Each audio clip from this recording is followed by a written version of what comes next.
Hi, I'm Erik Voss, and with the next Avengers movie finally now in our sights, one interesting question left over from Infinity War was the Hulk. Like, what happened to this guy? Why'd the sun get so low for him? After Thanos KO'd him in the opening minutes, why was he so absent the rest of the film? Aside from the group running shot in Wakanda that was only in the trailer, but might be in Avengers 4, different video in the works on that. Not too long ago, the directors revealed an interesting insight from Thanos' fist fight with the Hulk that you might have overlooked the first 10 times you watched Infinity War, and it gives us some idea of where the character could go in their upcoming rematch with Thanos. Customary spoiler warning. Okay, here's the issue with the Hulk. He obviously gets beaten down by Thanos in the opening brawl, but Hulk ain't supposed to lose. Ever. It's kind of his thing, the core of his character DNA. Like, every hit on the Hulk is supposed to just make him bigger and angrier. He's basically invincible and could theoretically keep fighting another invincible enemy forever and ever and ever, until they're two old men swatting each other over who gets the good bench to feed the ducks. As we've seen in Age of Ultron and Ragnarok, you could kind of daze the Hulk temporarily, but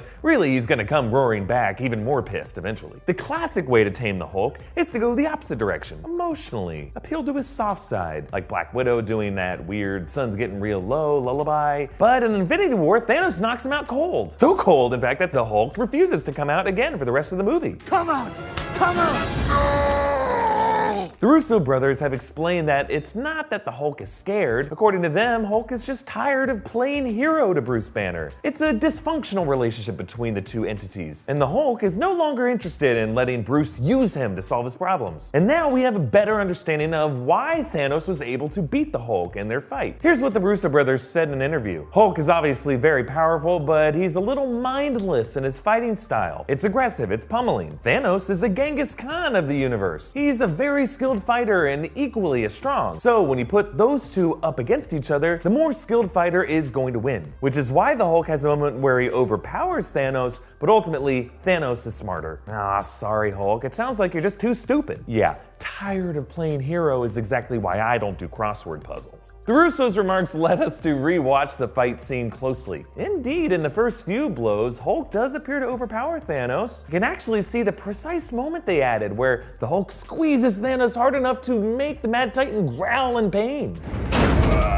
But this moment is also the turning point in the fight, because you can see Thanos' expression change from being caught off guard to realizing, oh, I'm fighting a mindless pea-brain oaf. From here, it all goes down pretty fast, but you can definitely see how Thanos is using his wits to duck, block, and deflect Hulk's blows, delivering quick, precise hits, kind of like a martial arts expert. Even at one point aiming for the Hulk's ribs as if to knock his wind out. And as the Russo said, they intentionally did not show Thanos' purple power stone lighting up during this fight. Instead, this is raw brute strength, agility, and boxing skill. Thanos uses hand-to-hand combat to beat up the Hulk without using the Infinity Stone, with the whole idea being to show how skilled of a Genghis Khan style warrior Thanos is. They wanted to prove that this guy is a fierce conqueror who has already defeated a number of civilizations without any magical god rocks. And really, we're seeing Thanos at the end of his warpath. Beating the supposedly unbeatable one-on-one is their dramatic way of showing that. If this Mad Titan is fierce enough to knock out the main untamable brute of the Marvel films, nothing's gonna stop this guy from getting his stones. Really, Thanos beating Hulk in the opening minutes should have been a dead giveaway of his victory in the final minutes. But if smarts was really the only thing holding Hulk back against Thanos in Infinity War, does that mean a Hulk with a slightly higher IQ would have better chances in the next movie? Like, look closely at the Hulk's evolution throughout the MCU. His journey has been one of gradual humanization. He began as a belligerent monster, but little by little, it has been hinted that Bruce Banner has more control over the monster, and that this monster has a soul.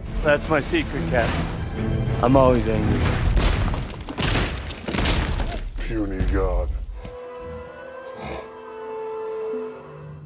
So help me out. I need you.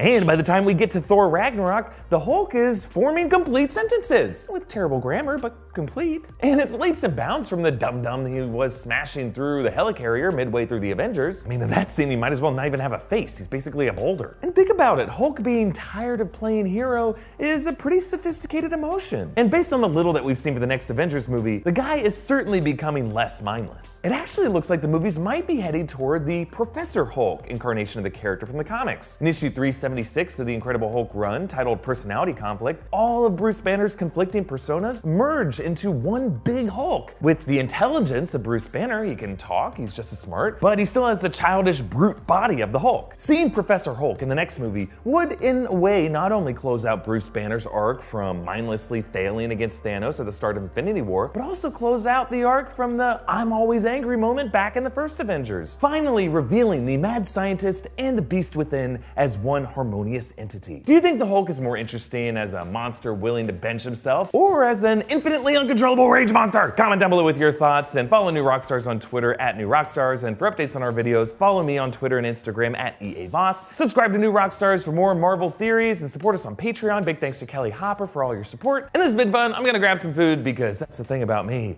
I'm always hungry.